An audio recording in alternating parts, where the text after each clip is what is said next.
નમસ્કાર મિત્રો, આજે તમારા માટે એક દાખલો લઈને આવ્યો છું. જે મુજબ છે, એક લાઇનમાં 30 વિદ્યાર્થી બેઠા છે. રાજન છેલ્લેથી 5મો અને સુભાષ પ્રથમથી 10મો છે. તો તે બંનેની વચ્ચે કેટલા વિદ્યાર્થી બેઠા હશે? સૌપ્રથમ દાખલાની શરૂઆત કરીએ તો જોઈએ ટોટલ કેટલા વિદ્યાર્થીઓ? 30 વિદ્યાર્થી બેઠા છે. ટોટલ 30માંથી રાજન છેલ્લેથી 5મો. હવે છેલ્લેથી 5મો જોવા જઈએ તો 1થી ટોટલ 30 હશે. 30થી રિટર્ન આવીએ તો 30મો, 29મો, 28મો, 27મો, 26મો. 1 2 3 4 5. 5મો એટલે 26મો થયો.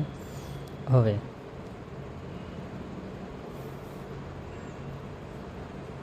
અને સુભાષ છે પ્રથમથી 10મો છે એટલે 1થી 10.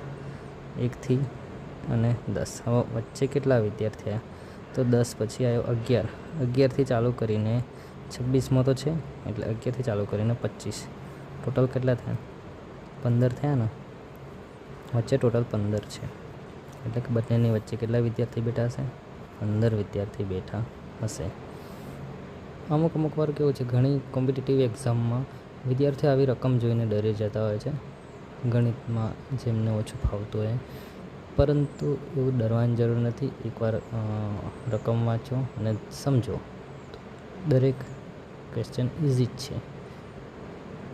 ઓકે, સારું.